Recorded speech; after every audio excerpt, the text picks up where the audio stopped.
주님이 이제 십자가에 달리시기 전날에 제자들과 함께 식사하시면서 제자들에게 주님이 붙잡히기 전에 이렇게 말씀하셨습니다. 오늘 밤에 너희가 다 나를 버리리라.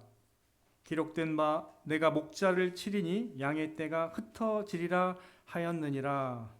그러나 내가 살아난 후에 너희보다 먼저 갈릴리로 가리라. 이렇게 말씀하셨습니다. 이 말씀을 듣고서 베드로가 이렇게 말씀을 드렸습니다. 모두 주를 버릴지라도 나는 결코 버리지 않겠나이다. 예수께서 이르시되 내가 진실로 내게 이르노니 오늘 밤 닭 울기 전에 내가 3번 나를 부인하리라. 베드로가 이르되 이렇게 얘기합니다. 내가 주와 함께 죽을지언정 주를 부인하지 않겠나이다 하고 모든 제자도 그와 같이 말하니라. 예수님의 제자 그리고 베드로는 결코 주님을 부인하지 않겠다고 담대하게 선포했고요. 내가 주와 함께 죽을지언정 주를 부인하지 않겠다라고 얘기했습니다. 그러나 그날 밤 어둠의 권세가 압도하면서 예수님께서 붙잡히셨을 때 제자들은 다 예수를 버리고 도망갔습니다. 그리고 예수님께서 대제사장의 집으로 이제 붙잡혀 갔을 때 베드로가 그나마 뒤에서 멀리 따라갔습니다.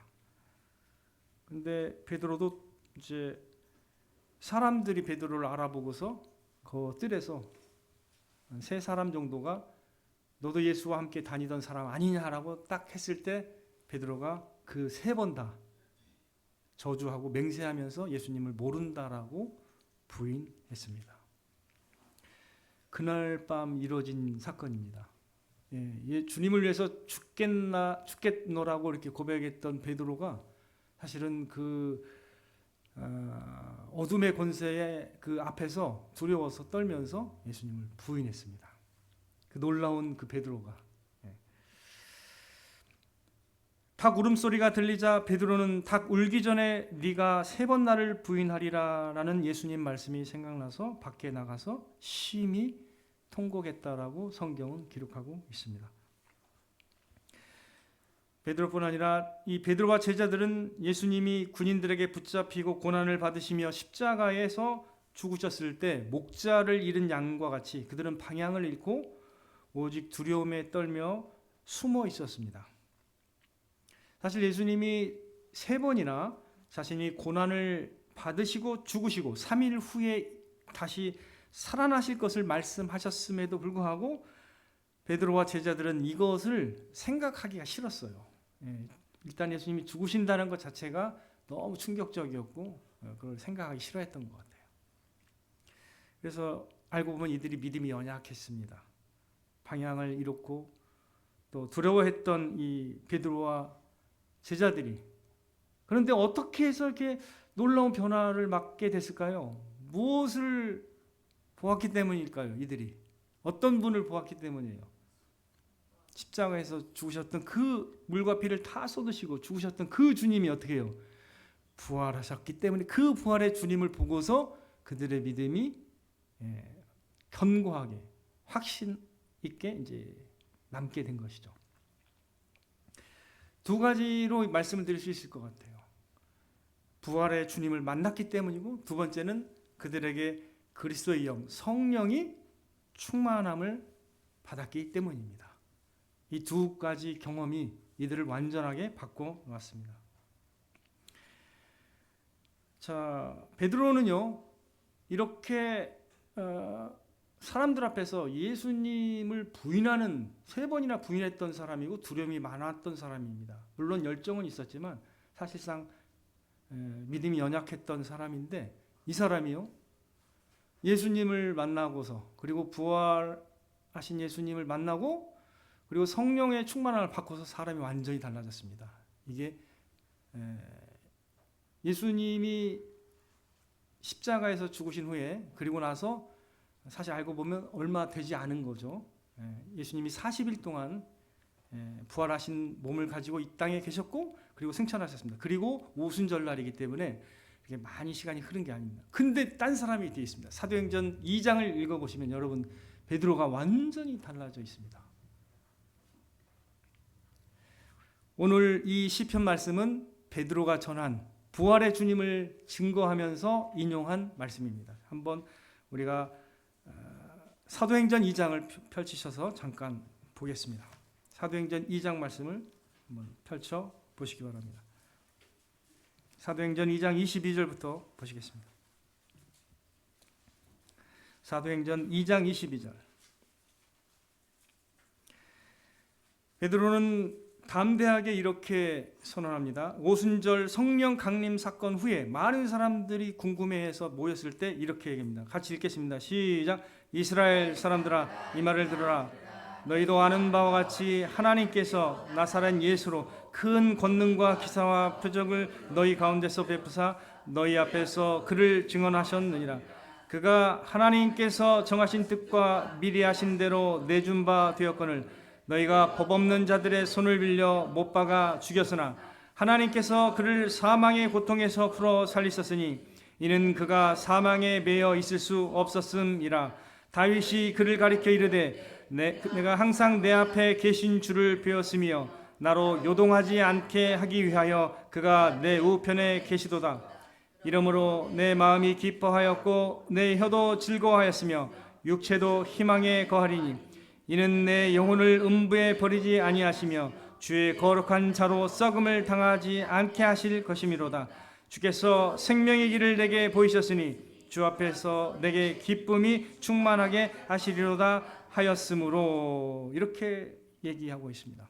그러면서 담대히 이렇게 설교하면서 이제 다윗을 좀 더 언급합니다. 형제들아 내가 조상 다윗에 대하여 담대히 말할 수 있노니 다윗이 죽어 장사되어 그 묘가 오늘까지 우리 중에 있도다.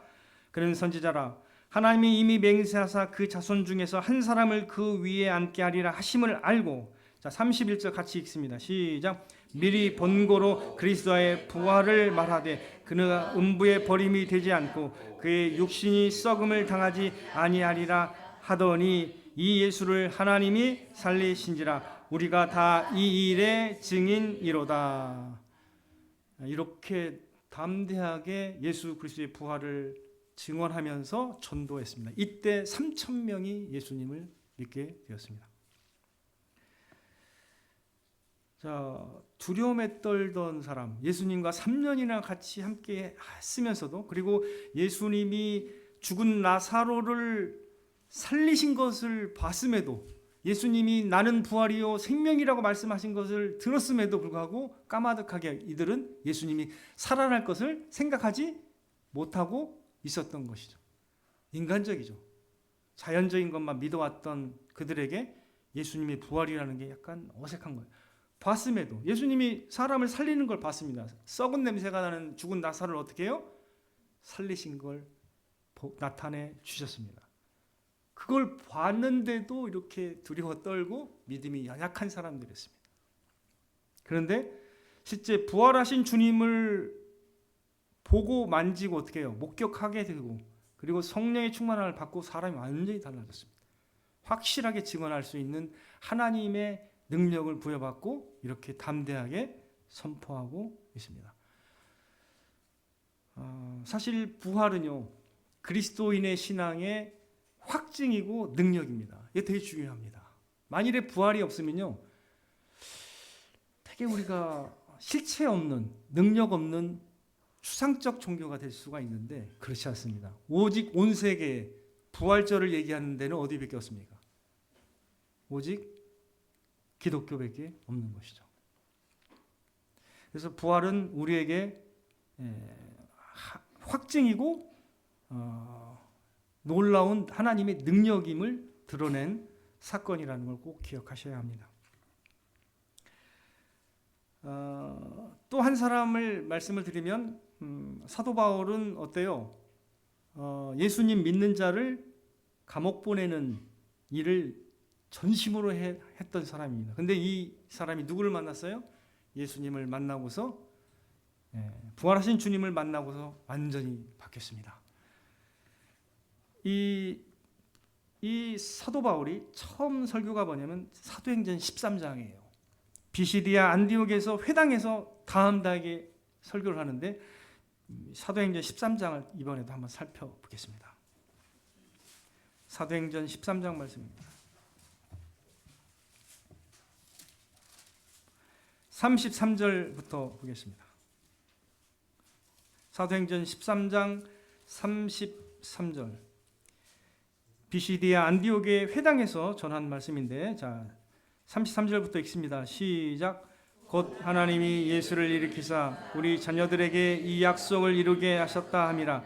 시편 둘째 편에 기록한 바와 같이 너는 내 아들이라 오늘 너를 낳았다 하셨고, 또 하나님께서 죽은 자 가운데서 그를 일으키사 다시 썩음을 당하지 않게 하실 것을 가르쳐 이르시되, 내가 다윗의 거룩하고 미쁘는 살을 너희에게 주리라 하셨으며, 또 다른 시편에 일렀으되 거룩한 자로 썩음을 당하지 않게 하시리라 하셨느니라. 다윗은 당시에 하나님의 뜻을 따라 섬기다가 잠들어 그 조상들과 함께 묻혀 썩음을 당하시되, 하나님께서 살리신 이는 썩음을 당하지 아니하였나니. 그러므로 형제들아, 너희가 할 것은 이 사람을 힘입어 주의 사함을 너희에게 전하는 이것이며, 또 모세의 율법으로 너희가 의롭다 하심을 얻지 못하던 모든 일에도 이 사람을 힘입어 믿는 자마다 의롭다 하심을 얻는 이것이라. 이렇게 설교하고 있는데요.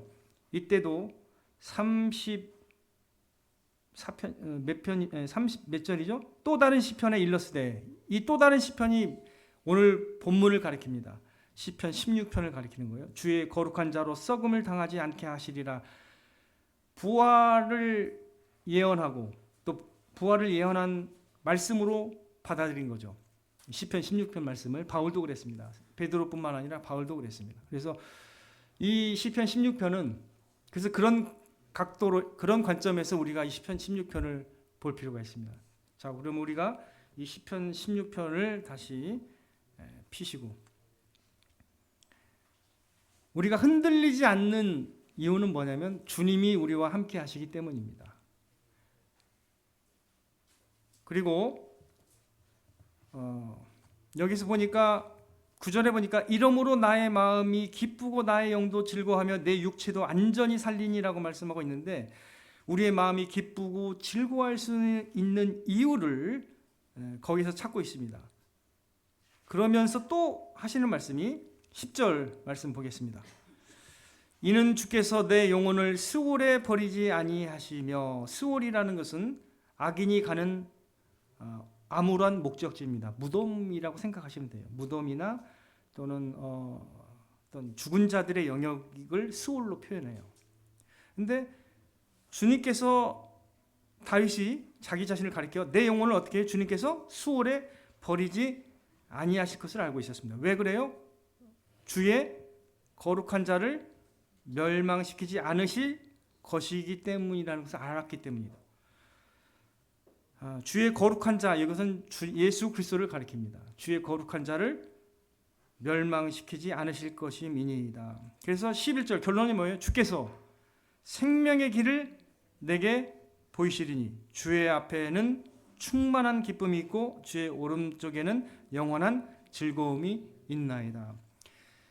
복음 사건의 모든 것들을 알고 믿고 있는 저와 여러분에게는, 그렇다면 이 부활의 주님을 우리가 어떻게 받아들이고 어떤 태도로 우리가 신앙을 살아갈까, 이 시편 16편에 자세히 기록된 겁니다. 우리가 주님이 부활하셨다는 것은 우리에게 죄와 사망의 권세를 이기실 그 주님이 우리에게도 죄와 사망의 권세를 이기고 우리에게도 부활의 생명을, 영원한 생명을 허락하실 것을 확증하는 사건이라고 여러분들 믿으시길 바랍니다. 그래서 생명의 길을 우리에게 보이신 것입니다. 이 땅에 있는 모든 사람들은 다 이제 강건하게 살아가다가 점점 나이가 들면서 이제 굉장히 소망을 잃어버립니다. 그리고 나의 이 삶은 참 소망이 없다라고 생각하면서 굉장히 두려워 떱니다. 그리고 뭔가 노쇠해지고 뭔가 할 수 있는 일이 별 없어지면서 굉장히 이제 그들에게는 죽음뿐이 기다리고 있지 않다는 생각을 하기 때문에 사실 이게 기쁘지를 않을 수가 있어요. 이 세상이 전부라고 생각을 하기 때문이죠. 왜 그러냐면 이 세상에 있는 건 다 썩기 때문이에요. 이 세상에 있는 모든 존재하는 것은 영원하지 않아요. 다 썩게 되어 있습니다. 근데 여러분이 알고 있는 영원한 게 뭐가 있습니까? 말씀이 영원합니다. 말씀, 영원한 말씀. 그래서 우리가 거듭난 것이 뭘로 되었다고 했죠? 썩지 아니할 씨, 썩지 아니하는 생명의 말씀으로 되었다고 말씀하고 있습니다. 예수 그리스도 하나님 영원하신 존재입니다. 영원하신 분입니다. 그래서 그분이 주신 그 말씀을 통해서 우리가 거듭난다면 우리도 영원한 생명을 얻게 되는 것입니다. 생명의 길이라는 것, 이게 우리에게 굉장히 중요한 겁니다. 우리는 죽음을 앞두고도 생명의 길 때문에 소망을 얻을 수 있습니다. 그게 끝나는 게 아닙니다. 자, 예수님께서 자신을 뭐라고 소개하셨죠? 요한복음 11장 25절 26절에 나는 부활이요 생명이니 이것을 내가 믿느냐 이렇게 도전했습니다. 나는 부활이요 생명이니 이걸 믿으시기 바랍니다. 예수님은 부활이시고 생명이라는 걸 반드시 믿어야 됩니다. 부활은 달리 표현하면 영원한 생명입니다. 다시 살아났다는 뜻이니까 어떻게 해요? 첫 번째 죽음을 맞이해도 어떻게 해요? 다시 살아난다는 뜻이니까 영원히 산다는 영생을 의미하는 거예요. 부활은 영생을 의미하는 것입니다. 썩지 아니한다는 것도 마찬가지예요. 이 세상에 있는 모든 존재하는 건 썩게 되어 있습니다. 근데 썩지 아니한다고 표현했습니다. 자, 한번 우리가 중요한 말씀인데 한번 말씀 보겠습니다. 디모데후서 1장 10절 말씀이에요. 되게 중요한 말씀입니다. 오늘 말씀, 본문 말씀과 이 말씀 꼭 기억하셔야 됩니다. 디모데후서 1장 10절 말씀.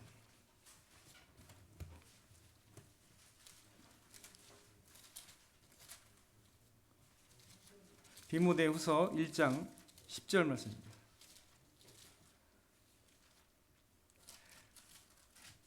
자, 같이 읽겠습니다. 시작. 이제는 우리 구주 그리스도 예수의 나타나심으로 말미암아 나타났으니 그는 사망을 패하시고 복음으로써 생명과 썩지 아니할 것을 드러내신지라. 아멘입니까? 아멘. 복음으로써 어떻게 해요? 생명, 그다음에 썩지 아니할 같은 말이에요. 다시 반복을 하는 이유는 제일 중요하기 때문이에요. 예수 그리스도께서 오셔서 복음으로써 어떻게 우리 무엇을 드러내셨다고요? 생명의 길. 우리가 읽었던 생명의 길을 내게 보이셨습니다. 그리고 여기도 말씀하셨지만 생명과 썩지 아니할 것을 드러내셨다라고 말씀하고 있습니다. 그리스도인의 삶의 진정한 능력은 사망과 어둠과 고난 가운데서도 굴하지 않는 부활에 대한 소망입니다. 그게 가장 큰 능력이에요. 그게 특징입니다. 이걸 꼭 기억하셔야 됩니다. 복음으로서 예수님께서 저와 여러분에게 생명의 길을 분명하게 보이셨다라는 것을 믿고 받아들여야 되는 것입니다. 믿고 받아들이지 않으면 안 됩니다.